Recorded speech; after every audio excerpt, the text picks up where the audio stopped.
Assalamualaikum warahmatullahi wabarakatuh. Halo semuanya,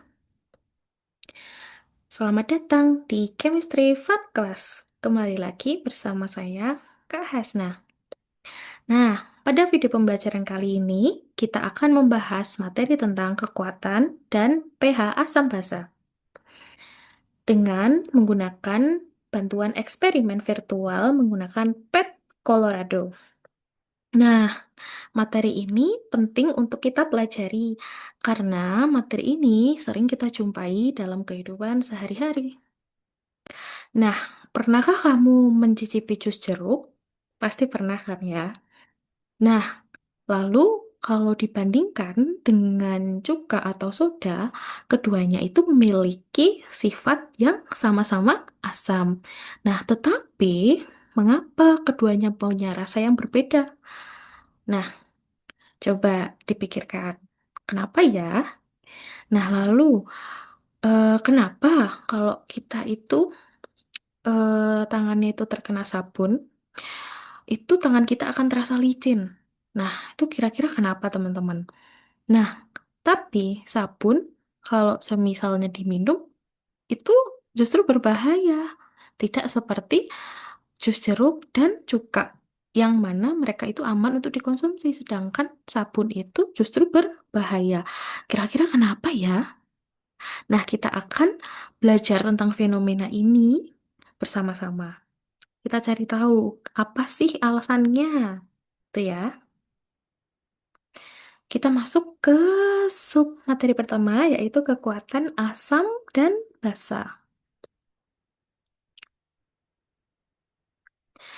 Jadi, kekuatan suatu asam itu mengacu pada seberapa mudahnya asam tersebut dapat melepaskan ion H+ dalam air. Semakin mudah ion H+ dilepaskan, maka akan semakin kuat sifat asamnya. Nah, dalam penentuan kekuatan asam ada dua faktor utama yang perlu kita perhatikan.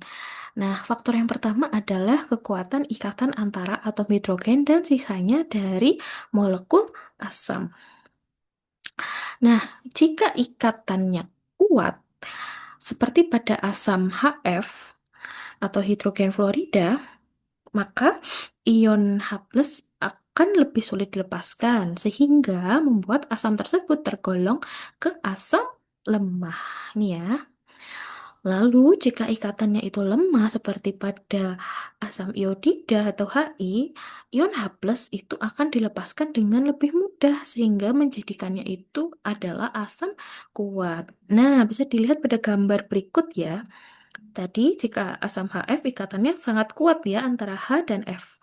Nah, itu akan membuat dia menjadi asam yang lemah. Sedangkan pada asam Hi ini ikatannya lemah ya, jaraknya jauh ya antara H dan F, membuat dia menjadi asam kuat. Betul. Jadi dari sini semakin ke sini kekuatan asamnya akan meningkat, tetapi kekuatan ikatannya akan semakin lemah. Jadi kebalikannya seperti itu. Oke, lanjut. Faktor yang kedua adalah polaritas ikatan, di mana ikatan HX yang lebih polar akan memudahkan ion H+ untuk terpisah. Dalam kasus seperti asam oksa, H2SO4, asam sulfat, atau HClO4, itu kekuatan asamnya akan meningkat apabila satu, atom pusatnya itu lebih elektronegatif.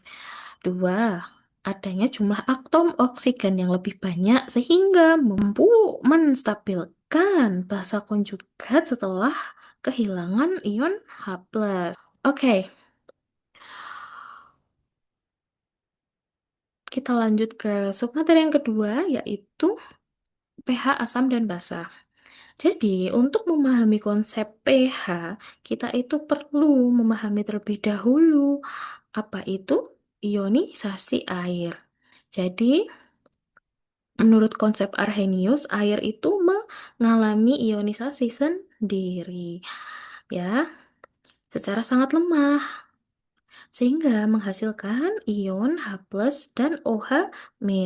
Nah, pada suhu 25 derajat Celcius, konsentrasi ion H+ dan OH- dalam air murni adalah sama, ya, yaitu sebesar 1 × 10⁻⁻⁷ mol per liter. Nah, kemudian, apa itu pH?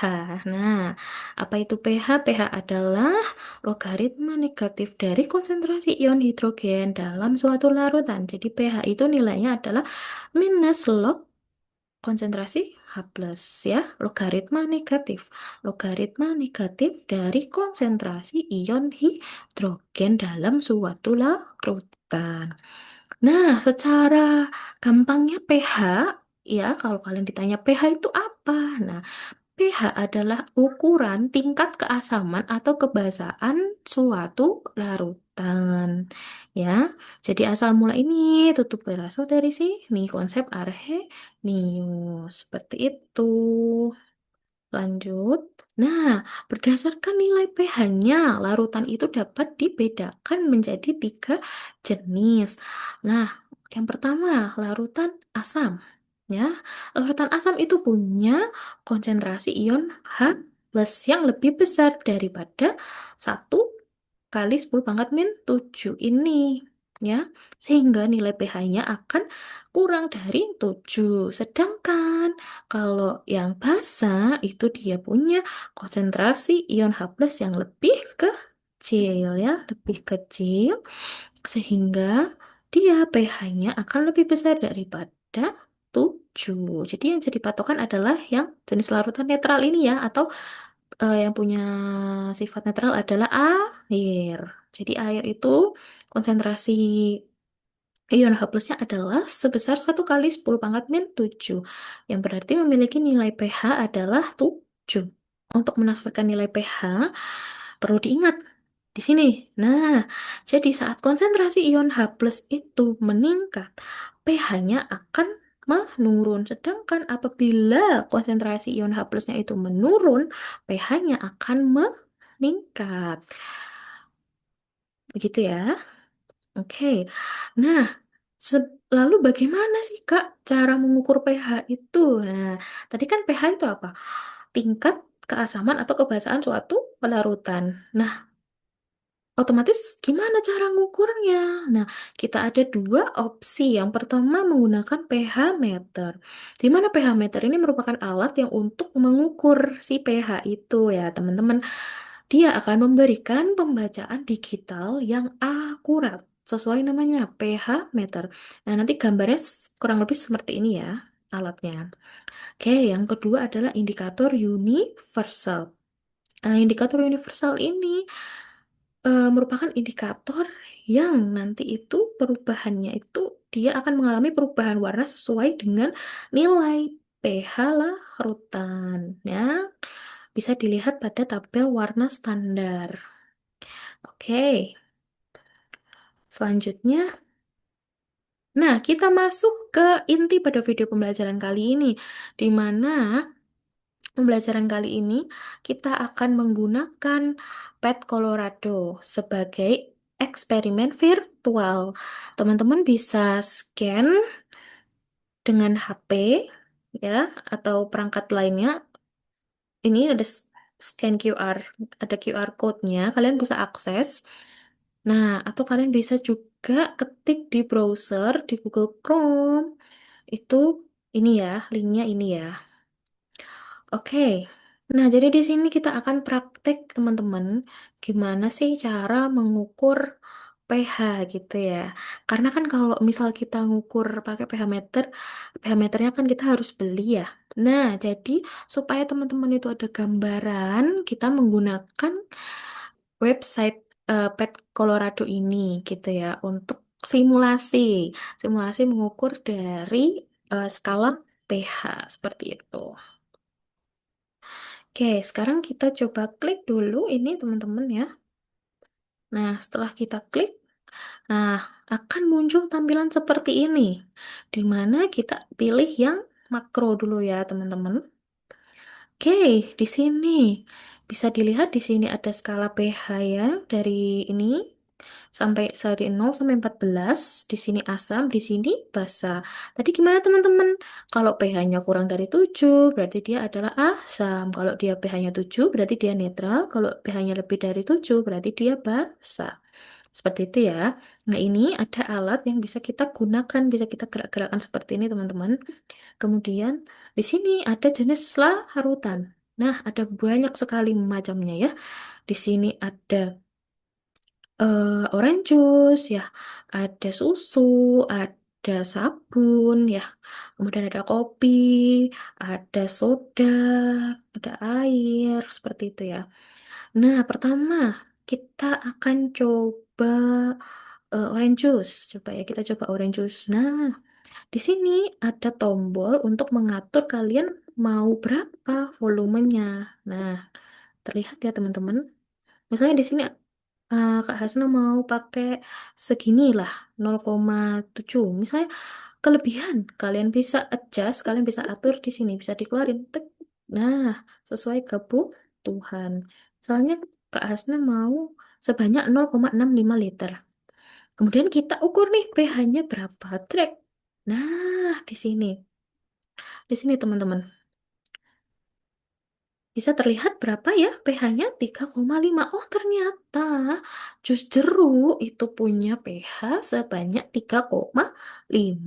Gimana kalau misalnya volumenya kita tambah? Apakah dia pH-nya akan naik? Oh, ternyata tidak, teman-teman. Ternyata tetap di 3,5. Namun, apabila kita tambah air, kita encerkan ya, teman-teman. Misal kita tambah air nih. Nah, lihat apa yang terjadi. Oke, oke. Hmm. Kita tambah air ya sampai volumenya menjadi 1,04 liter. Apa yang terjadi? Betul, pH-nya akan naik. Ya, akan naik ya. Jadi 3,61. Nah, oke, hal ini kira-kira kenapa nih teman-teman? Nah, hal ini itu terjadi karena adanya pengenceran penambahan dari si air ini sehingga konsentrasi dari jus jeruknya yang tadinya sangat asam menjadi sedikit lebih keasamannya tuh jadi lebih lebih lemah teman-teman gitu karena adanya penambahan si air ini seperti itu. Nah, kalau misalnya kita mau mengulangi, kita mau ganti larutan nih. Nah, kita keluarin dulu. Oke, kita coba ganti pakai sabun. Nah, oke, sebanyak 0,5. Berapakah pH-nya? Oh, lihat teman-teman di sini pH-nya ada 10 ya. Ada 10. pH-nya 10. Bagaimana jika kita tambahkan air? Hmm, Oke, oke, kita tambahkan sampai 0,82 liter ya. pH-nya apa yang terjadi? pH-nya akan turun karena tingkat kebasaan dari sabunnya yang tadinya pH-nya 10 ya. Apabila sabun sabun murni itu pH-nya 10, ketika ditambahkan air dia akan menjadi 9,79 pH. Untuk pH-nya ya. pH-nya akan turun karena kekuatan basanya akan menurun karena ada penambahan si air. Nah, kurang lebih seperti itu ya, teman-teman. Misal kita mau coba lagi deh, satu lagi deh, Kak. Gitu ya. Satu lagi deh. Jadi teman-teman bisa coba semua larutannya ya. Jadi kita di sini pilih kopi. Gimana Kak kalau kopi yang tiap hari kita minum nih, yang sukanya ngopi di kafe gitu ya. Kita ukur berapa sih pH-nya? Oh, ternyata pH-nya 5. Di mana pH 5 ini termasuk ke pH asam lemah. Kenapa asam lemah? Karena dia mendekati 7. Ya, mendekati netral sehingga dia termasuk asam lemah. Ya. Lalu coba kita tambahin air deh, Kak. Sampai kurang lebih. Sampai 1 liter deh, kurang lebih. Ternyata pH-nya menjadi gimana, teman-teman? pH-nya akan naik karena dia keasamannya akan semakin berkurang karena ketambahan dari air sama seperti jus jeruk tadi gitu. Bisa dipahami ya teman-teman sampai sini? Oke, baik. Semoga simulasi kita ini bisa teman-teman coba ya, langsung coba. Nah, kalian bisa explore di website Pet Colorado ini. Ada banyak sekali simulasi-simulasi yang bisa membantu pemahaman kalian ya. Sebetulnya kimia itu sangat dekat dengan kita teman-teman. Jadi, sesuai nama kelas kita, Chemistry Fun Class. Oke?